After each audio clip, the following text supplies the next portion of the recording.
Right. All right. Let me make sure this is broadcasting correctly. But if it is, welcome to With Styles. I have a quick one today, just as normal. I am a little disappointed in myself. I haven't been as consistent as I should be, and I apologize for that. But I was scrolling my timeline and I came across this tweet that that's giving me something to talk about. Excuse me. The tweet is from L. I don't. I didn't research. I literally just found this like maybe a minute ago. Enough time for me to pull up OBS and hit start.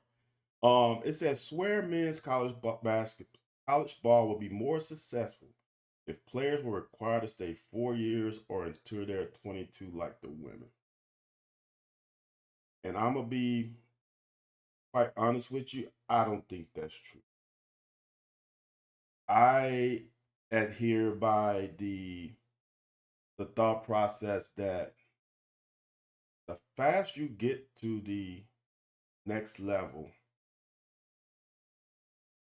when you're ready, the faster you elevate your game, especially in basketball, because the college game is so much different from the NBA game. NBA game has so much more space for especially for a perimeter player to operate. So for me, I personally believe, especially in basketball, that given the ability to hone your craft, work on your craft with some of the best coaches you will find in a game that is different from college, that you will elevate your game more quickly than if you went the strict college route. Although the college game is starting to get more to analytics, get more to three ball, etc. Getting to that next level, in my opinion, is better for men and women. I'm gonna tell you this: as a fan, it's great to see, for example, the Juju Watkins, the Crooks, the Hidalgos, the um, Flage, et cetera,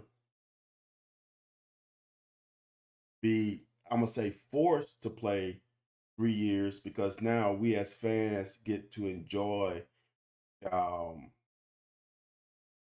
watching them play for our favorite teams. College teams hold, in my opinion, are a lot more endearment to people's heart than an NBA or NFL or professional team. Usually, that's the school that you went to or you grew up in the area. That school means so much more to you than a professional team on average. So to be able to watch Caitlin Clark, Paige Beckers play so many years for your team um, is cool. But for the individual players' skill set, abilities, getting to that next level is the way to go. Now, for women, you're gonna this this eligibility thing of not being able to leave for the pros for 3 years is cool now because of NIL.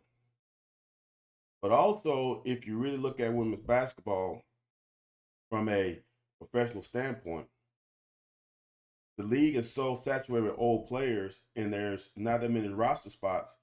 These young ladies can't even get on the team anyway. You get first round draft picks that get cut and released. So that is another reason why it's best for women to stay in um, 3 years probably. But for men, I just don't see it. I see that if you are that player and you are that good, why can I not leave at 18 and go play professionally now. We have seen the advantages of going to the G League. Brandon Jennings went to Europe. Like, it is, when you are a hooper, you're a hooper. And going to college is not going to make you better, in my opinion. Going to college, you got to play in the system. You got to play in, I'm going to just say, Coach K system. You got to play in the Michigan State system. Like, that's not the NBA. For me, the thing that's great about college is it teaches you time management. But when you get in the NBA, you're an NBA. So for me, I personally believe that the statement is isn't as accurate as we think. Now, what it would do, it would improve the college game. But for me, having players who are not your elite first round draft picks in the NBA, if it gives them a chance to hone their skills and show their ability on a college level and develop to the player that potentially can get drafted. So I personally think that if I know I'm gonna say, if I'm LeBron James, go to the NBA. If I am Cooper Flag, for example, Cooper Flag could have went to the NBA. Who else? There are players, and it's not all, and it's not many.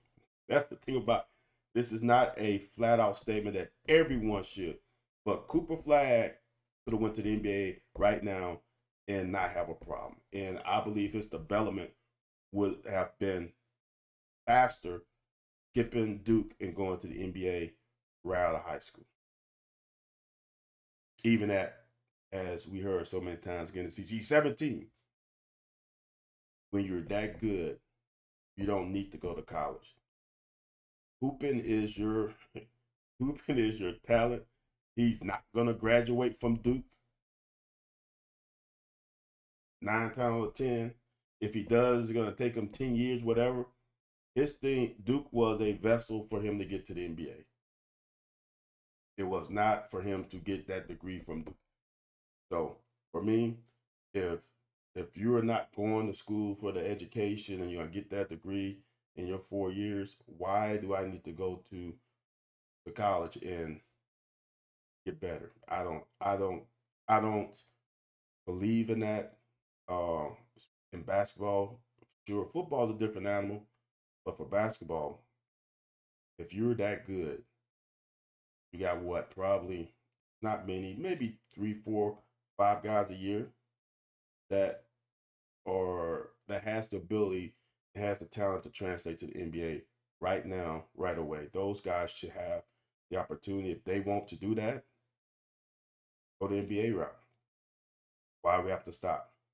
Because we as fans want to see uh, certain players play for our institution. I think that's selfish as a fan. As I said earlier, I like to be selfish too, but for the athlete, take your ass to the professional league if you have that ability and that talent to get there.